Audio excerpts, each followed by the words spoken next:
Hello and welcome to State of the Economy.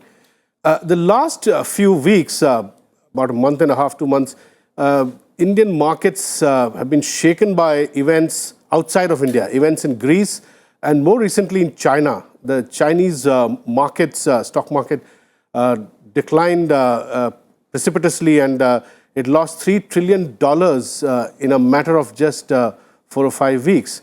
And India is feeling the impact.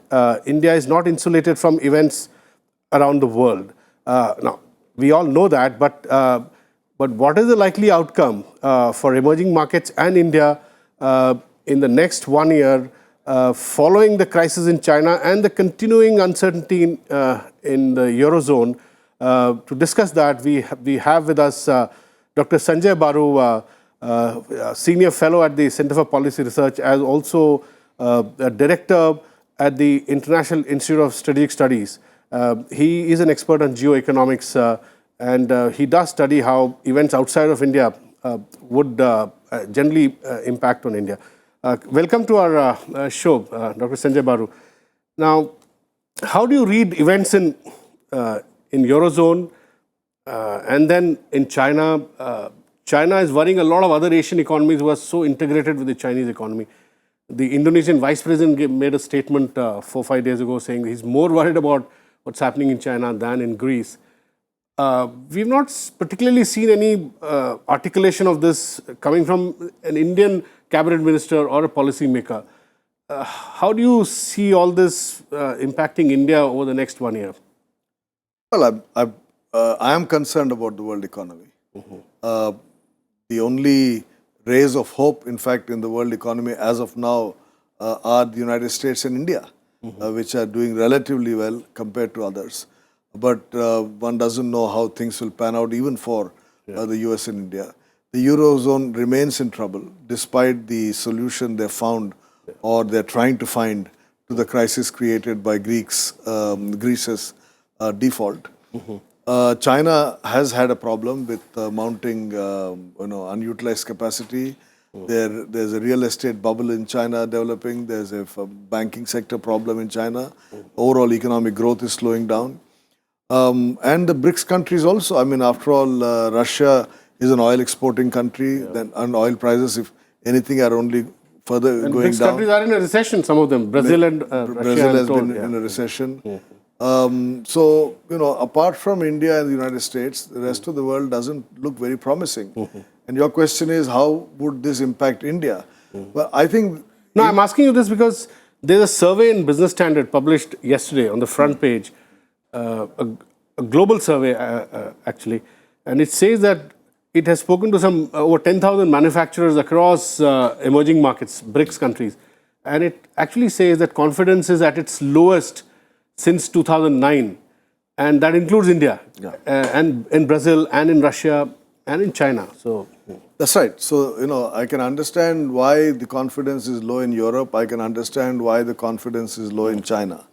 But I cannot understand why the confidence is low in India, in the sense that it is possible for us to have done better than we have. I think there has been a slow understanding of the economic situation by the government. I think we wasted a few months initially by not focusing enough on domestic economic policy. There seems to be some understanding of that now in the government. But I think our monetary policy has lagged behind the curve.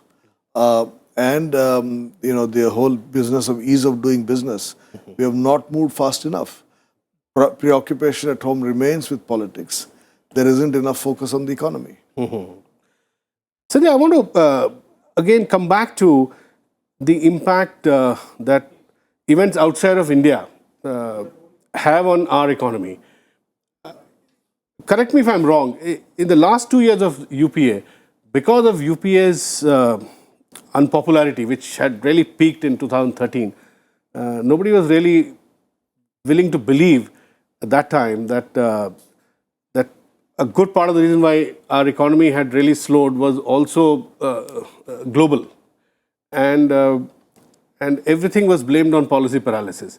And then the NDA came to power. And I remember Jaitley in his first budget, he began his budget speech by saying global events have to be factored in when you make domestic policy. So there was some appreciation, and this government has subsequently considered that global events have a big role to play. Now, there is no consensus as to how much are global events actually impacting us.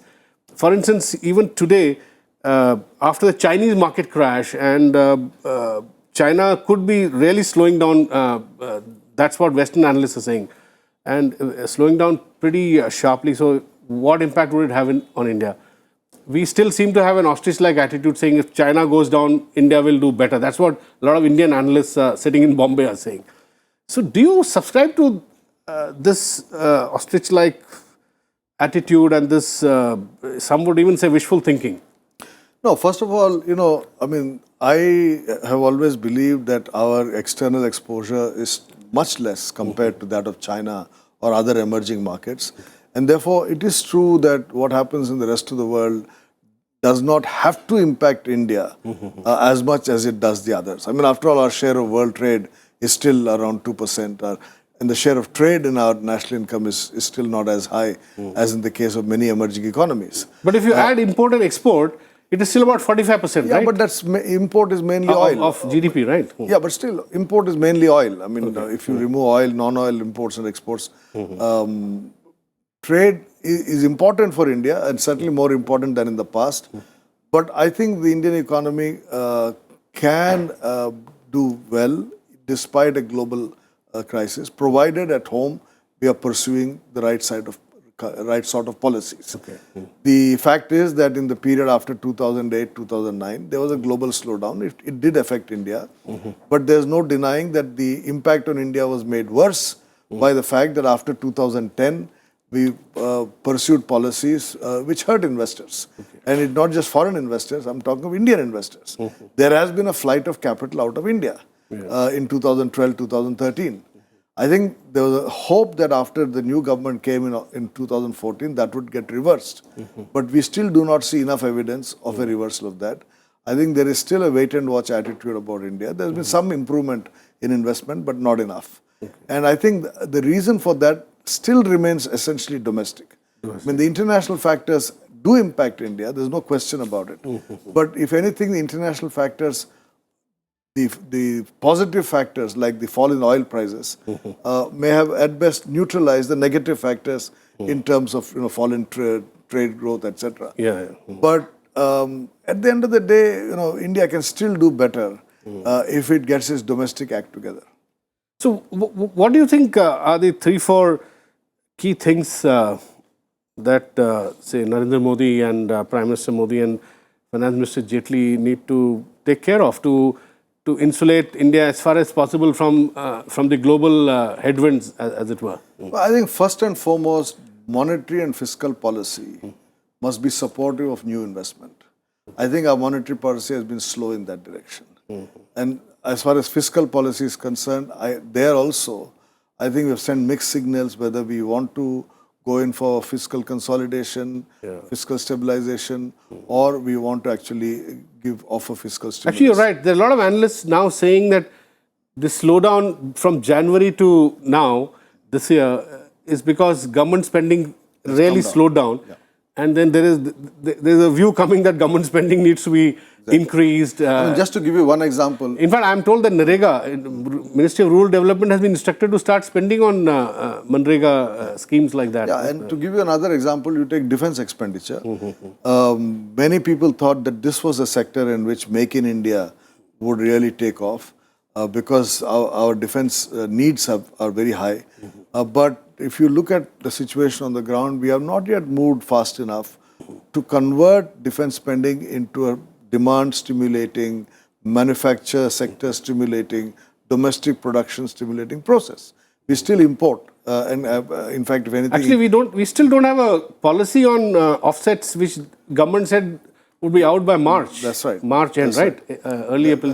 They said a much more liberalized policy on defense manufacturing and commitment on offsets. So a lot of policy statements have made, but they have not been followed up with actual concrete stuff. So I think the slowness of policy continued into this year. Hopefully this coming session of Parliament will pass the GST bill. And I think a lot of businessmen are waiting for the GST bill to be passed because that will certainly create a more supportive environment for business. But apart from that, and that's a very important fiscal measure that this government can take, or not just the government, the country can take to step up investment. Do you think, you're right, GST is a focus area which everybody is talking about, but do you think that GST seen along with the land, highly controversial and the land bill, land ordinance becomes difficult to digest? Do you think the government can put off land bill for a while and just push GST? Well, I think certainly GST is more of a priority than the land bill. The land bill will improve the investment climate in India, but there are many states which are continuing to attract new investment, despite the fact that the land bill has not been passed. Unfortunately, it's the more developed states that will continue to invest new investment. So it is in the interests of states like Bihar and Uttar Pradesh and the less developed states, Bengal, to support the land bill so that they can actually attract some investment towards those backward states. But otherwise, in the absence of a change of law, business is going to Gujarat, it will go to Telangana, to go to Andhra, it will go to Tamil Nadu. Now, these are the states that have been attracting new investment. Okay. We'll take a small break here. Please don't go away and keep watching RC. Welcome back to State of the Economy. We are having a conversation with Dr. Sanjaya Baru, a Senior Fellow at the Center for Policy Research. So Sanjay, you were talking about some key policy reforms, legislative reforms that the government must fix in the next Parliament session. But do you think, given the way politics is evolving, all kinds of controversial issues that the NDA is now surrounded by, especially in the last 1 month, the Lalit Modi affair, Vyapam, do you think that momentum might have been lost going forward? Parliament would be chaotic? Not necessarily. I mean, if the GST bill is passed, and that is in fact a bill that the Congress government in the past brought to Parliament. So if between the Congress and the BJP and other parties, there's a consensus and we can get the GST bill done, I think that's an important economic legislation that can be done. As I said, land bill can wait. I don't see it as an urgency. But as far as everything else is concerned, look, every session of Parliament, as long as we can remember, probably the last 10, 15, 20 years, has been disrupted by some controversy or the other. Typically, Parliament sessions tend to get disrupted by the controversy of the day. On the other hand, the economy can go fast and the economy can go slow. I mean, you remember the period from 2004 to 2008, when a Parliament session after Parliament session used to be disrupted in those days by the BJP, and Manmohan Singh was the Prime Minister. The economy grew at 9%, right? Yeah. So I don't think disruption... here I want to come back to you on your experience with the UPA government. If you remember, of course, you had quit by then, 2009. The 2008 global recession needed a response. And in 2009, Manmohan Singh came to power because it was perceived that India had done well in, as far as possible, insulating itself from the global the financial meltdown then. And post-2009, the public sector really gave a big push to investments. And there was a public sector-driven investment effort which seemed to have worked at that time. So you had in 2009 and 2010, you had nearly 9% growth. The way under JNU, RUM, buses were requisitioned, bought, city transport systems were, bolstered, and similarly, Manrega, etc. Now, a similar situation obtains today where the government, I think last week said that the public sector should increase their spending by 25%. Now, that requires the bureaucracy also to come together. Now, Manmohan Singh had a way of working with the bureaucracy. Now, how do you see this government, from your observation, really pushing the bureaucracy and the public sector to lift investment, because private investment is still slow in coming? Look, first of all, don't forget that all the fiscal spending of 2009, 2010 came at a price. Okay. You had massive fiscal problems after that. Yeah. And part of the problem of the last 3-4 years has been an attempt to control fiscal profligacy. Inflation went up, and we are still working on monetary policy to bring inflation down. So there was a price the economy paid. It's not as if the whole thing was like a golden Although wand. at that time it was appreciated because we're getting growth, etc. That's okay. But I'm saying it's not unique. I mean, any time you spend money, there is a certain injection of liquidity that's happening into the system. And then you have to immediately do correctives later on. The correctives didn't come in time. So you're right, we probably overdid it. We overdid it then. And today the capacity of the government to spend has been constrained not just by administrative problems, but also by the legacy of the past. There is a legacy issue. And I think finally at the end of the day, the fact is that public sector as an instrument of promoting growth is a weak instrument in this country. But tell me, sir, I want to, since you study other economies also very closely as part of your IISS, in your IISS role, why is it that public sector driven activity is a very productive and sustainable way of driving growth in other Asian economies, but India has singularly failed to do that. No, first of all, that is no longer true. Okay, there are no like Singapore, etc. built their infrastructure public sector driven. No, first of all, Singapore is a very different game. Secondly, a lot of these countries did that in the 60s and 70s. Korea, Japan or other, especially Malaysia. Infrastructure, yeah, but that was all in the past. Today, none of those countries is public sector driven, public spending driven economies. They're all private spending, private investment driven economies. And India too went through a phase in which the public sector played a very positive and a strong role. But the fact is that we have neglected the capability of that sector. So today, to expect the public sector to become the instrument of acceleration of growth, I think is a weak instrument. It's a weak instrument. Yeah, it's a weak instrument. So are you suggesting that, but the government, if you look at the government pronouncements, documents, the budget document, the railway budget document, there is a predominant, there's a predominant trend that this government is depending on, say, railways, 8.5 lakh crore over 5 years, that kind of spend, investment by railways and other public sector companies are also being goaded to sort of increase investments. So you're saying that this might backfire, is it? No, I'm saying these instruments are weak instruments. I mean, you look at the railways. As an institution, the railway system has been weakened. There is now a minister who is trying to revive the system, strengthen the system, but governance within the railway board, governance within the railway system has over the years weakened. We've had incompetent railway ministers, one after another and after another. I mean, after decades, we now have actually a good railway minister. Otherwise, you look at the last 10, 15 years, you've had people with very limited capabilities. But the railways are still in the public sector, and therefore, any stimulus through the railway system will be a public investment. But look at the major growth is coming from foreign investment. The Delhi-Mumbai Industrial Corridor is funded by Japanese aid. And it's now the Chinese and the Japanese and the Koreans who are coming to really bolster India's railway system. Even the Chinese, that's Chinese are offering to sort of invest in the railways. So do you think we should really accept of course we technologies should and absolutely. I mean, if somebody is willing to come and invest in India, why should we say no? And but tell me, insofar as Chinese investments are concerned, do you still see that the bureaucracy, especially the Home Ministry and the Intelligence Department, are still very skeptical? Or are they opening up?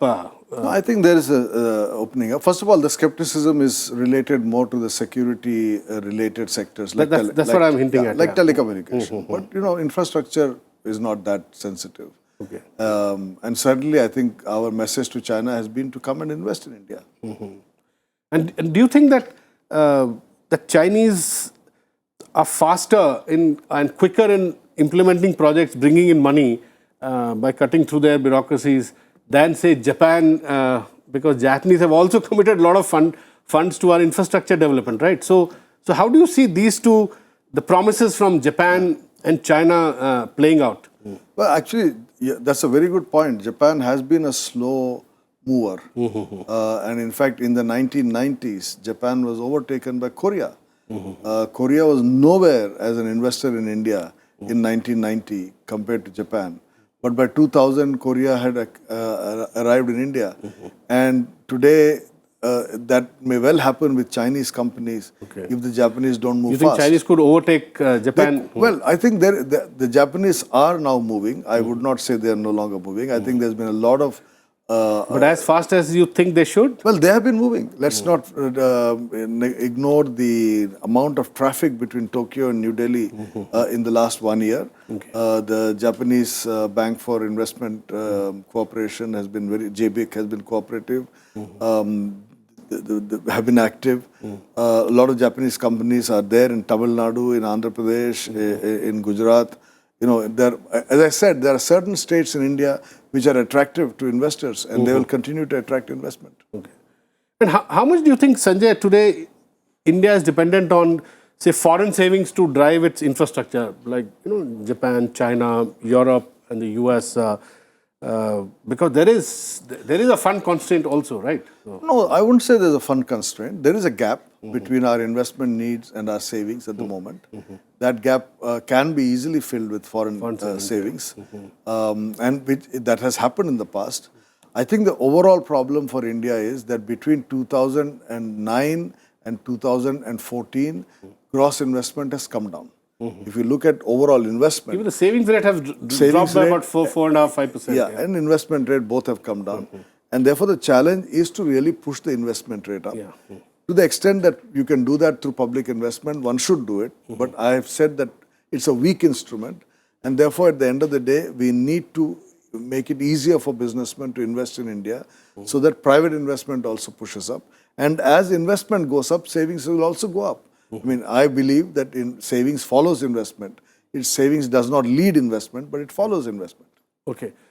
And tell me finally, on the issue of fiscal deficit, where do you stand? Do you think that this government must really pursue its goal of tightening the fisc as per the roadmap, go down to 3%? Or do you think there's a case for pausing at about 4%, 4.5% until the economy revives? There is no case for moving away from a timetable that you have accepted. In arriving at a timetable, I assume a lot of thinking would have gone into that. Stick to the timetable, because it's at the end of the day, it's about credibility. Look at the word that the European Union used in its final agreement with Greece yesterday. The first paragraph trust, isn't it? Repeats that word 3 times. Trust. Trust, trust, trust. 3 times the European leadership is telling Greece, win our trust back.